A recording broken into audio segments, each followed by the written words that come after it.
Hello everybody, this is Adrian for WapCar.my and I'm all about the details. Here it is, the SUV that you've all been waiting for, the all-new Perodua Ativa. And in today's video, I'm here at Perodua Taman Maluri to check out this Ativa and show you guys a full walkthrough and all the details on this Ativa.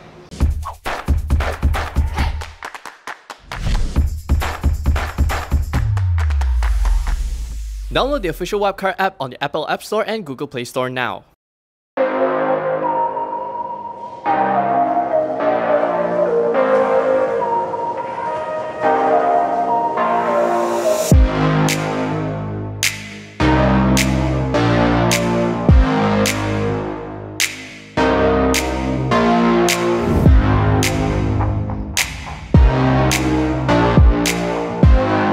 There are three variants of the Perodua Ativa on sale, starting from the entry-level X, H, as well as this range-topping AV variant that I have next to me.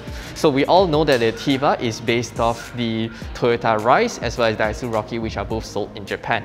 However, the Ativa is closer related to the Daihatsu Rocky in terms of the design as well as features available.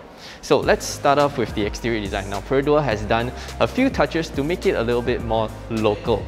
Now let's start off with the grille. If you remember, the Daihatsu Rocky has a more flat vertical lines on the front grille. However, on the Perodua Ativa, it has a more 3D-like effect because the sides here protrude outwards.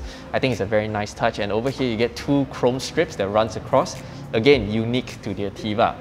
Over here to the sides, the fog lamp housings are also different, and you get this vertical shape here, which gives it a very aggressive stance.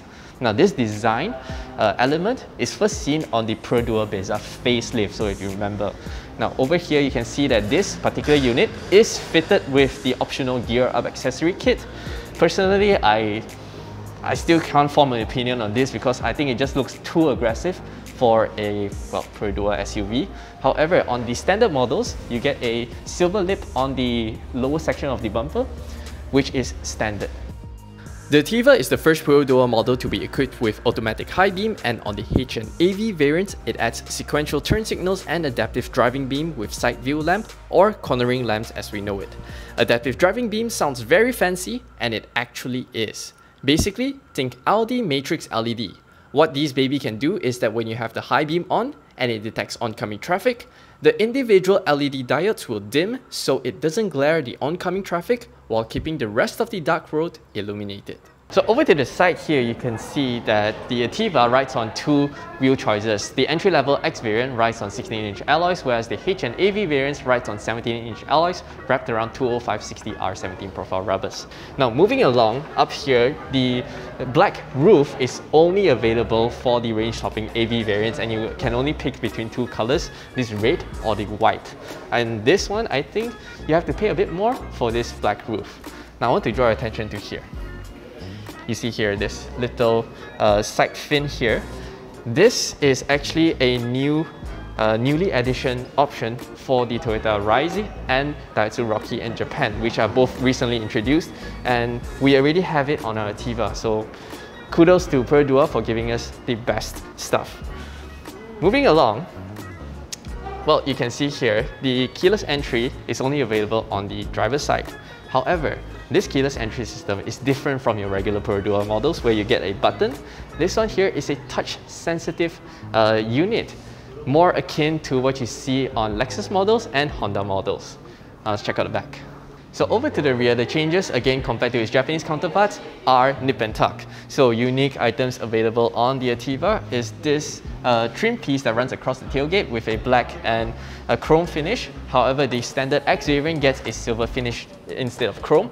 And over down here, you get much sharper trims for the reflectors on either side.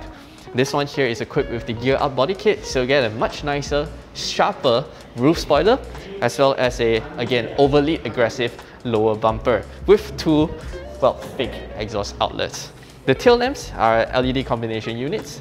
The turn signals do not have dynamic signal function as seen in the front headlamps. Over here, it's just a regular bulb unit. I just noticed that there's a T badge right here to signify, I guess, the turbo engine available on the Ativa.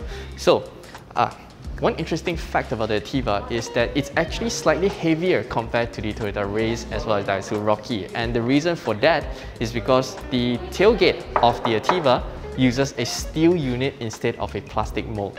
The Japanese models get a plastic tailgate to help save weight. However, the reason for this is because Perodua said it's way too costly to engineer a mold that is big enough to manufacture this size of tailgate, which is why they opt for a simpler, much more cost-effective steel unit. However, it adds a little bit of weight, but that's okay. But the real test is whether does it feel heavy to use.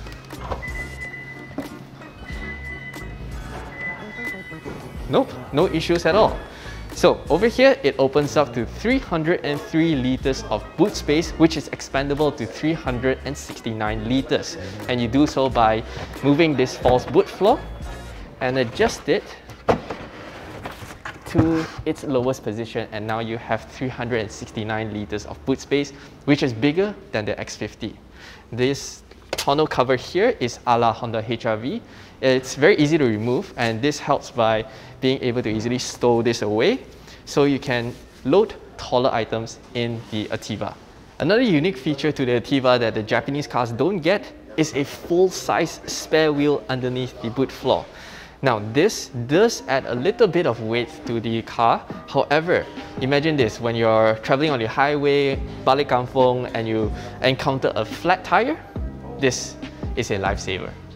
Now, stepping inside to the cabin of the Ativa, yes, I must admit that it's not as luxe as the X50 with its dual-tone dashboard, leather wrapped here and there. However, I find that the cabin of the Ativa to be very cozy, very well laid out and well thought out. So for example, the center control panels here are slightly angled towards the driver to make it easier to access. Now the highlight of the Ativa is this floating style 9-inch touchscreen infotainment system, which is available on the mid-spec H variant as well as this range-topping AV variant. The standard X variant gets a floating but standard audio unit, but it's still a floating unit. This head unit, although it doesn't come with Apple CarPlay and Android Auto, which is a big shame, however, it's a capacitive touch unit, so operation is very smooth. You get to use your Perodua's connectivity, the phone link, smart link app, which you're able to mirror your phone to the head unit, and it comes with a reverse camera, 6 speakers and all that. The resolution, I have no complaints. I just wish that it came with Apple CarPlay and Android Auto. Now over here, in front of the driver, is a 7-inch full LCD instrument cluster. Wow, this just blows cars twice, even triple its price out of the waters, because there's just so many information available here. The information laid out is very well thought out, it's very good, very legible, easy to read, and most importantly, you get to customize the different types of style you want for the tachometer, and I think this is super cool. What's not very cool is the side panel here. It's actually a split screen where you show your digital speedometer and your fuel gauge. That looks a little bit from the 90s. Steering wheel, multifunctional. Everything you need is on the steering wheel. You get to change your instrument cluster settings on the left side, your volume controls. Over here, you have your cruise control, adaptive cruise control, your distance, as well as your phone.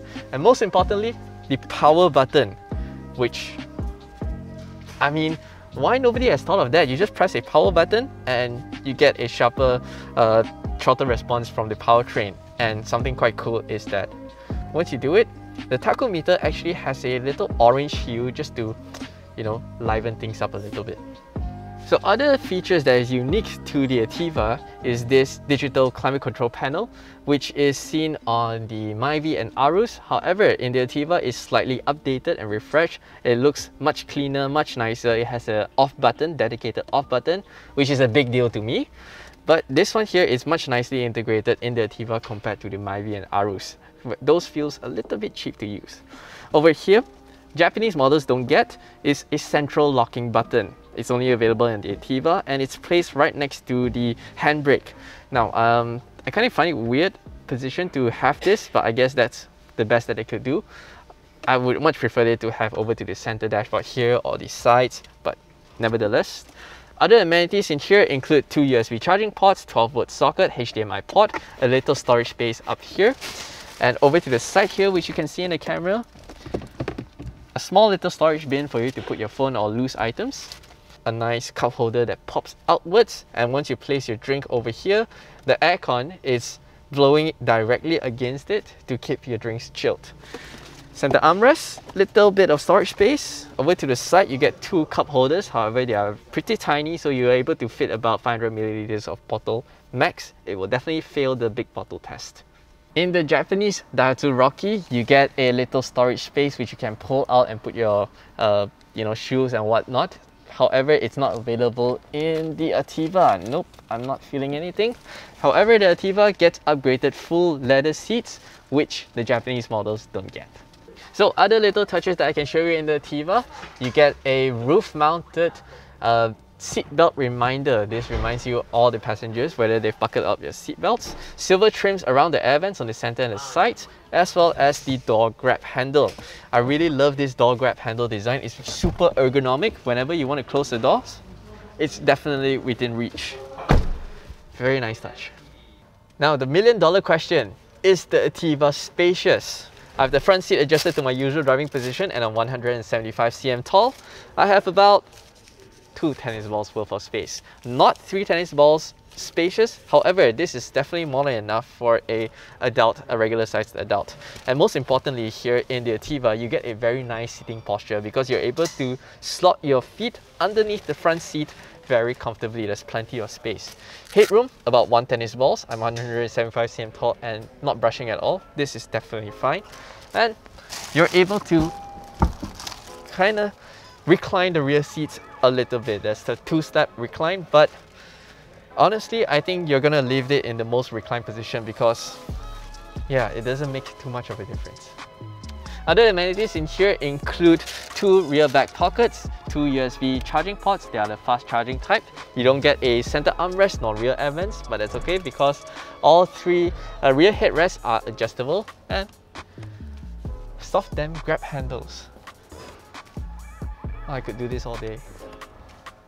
Under the hood, the Ativa is powered by a 1-litre 3-cylinder turbocharged petrol engine pushing out 98 horsepower and 140 Nm of torque paired to a CVT automatic. It drives the front wheels. However, this CVT is not your regular CVT. It's actually Daihatsu's innovative dual mode CVT. What it does is that from low speeds, it uses the belt to transfer power standard like a regular CVT. However, at higher speeds, it has a planetary gear and gauge to help the car transfer power even more efficiently and give you a more direct feel when driving at high speeds. Now, my colleague Eric has driven the car on Perodua's test track, and he notes that the car feels very responsive, very lively. It doesn't feel underpowered at all because this car just weighs slightly over 1 ton, and pulling up to triple-digit speeds is no issues whatsoever. And in our Ativa, Perodua has given it their own ride and handling tuning to make the car a little bit more stiffer compared to its Japanese counterparts, because they noted that the Japanese cars are a little bit too soft for Malaysian likings. So this one here is tuned ride and handling by Perodua, and I'm looking forward to see how it performs on our roads. All variants of the Ativa are equipped with Perodua's latest ASA 3.0, lane departure warning and lane departure prevention. ASA 3.0 is an improved version of the Arus and Myvi's ASA 2.0 with a higher operating limit. It bundles forward collision warning, autonomous emergency braking, pedal misoperation control, and front departure alert. ASA 3.0 is also able to function unlimited number of times without having to restart the car, and is now able to detect cyclists. On the range-topping AV variant, it adds adaptive cruise control, lane keep control, and blind spot monitoring with rear cross traffic alert. This makes the Ativa the cheapest car on the market with ACC. There you have it, everything that you need to know about this all-new Perodua Ativa. Personally, I'm super excited about this car because after seeing it in person, the design, the touch points, the features, everything about the car just, well, it just screams desirability. Will this be another hot seller for Perodua? Most definitely, because this is the most advanced Perodua ever made. Let me know in the comment section below, what do you think? Have you made a booking for one?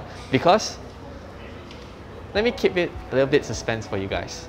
As always, thanks for watching. We hope you enjoyed this video. Make sure to subscribe to our YouTube channel for more videos like this. Download the official WapCar app on Apple App Store and Google Play Store for all your latest reviews, news, and comparisons to help you find your next perfect car.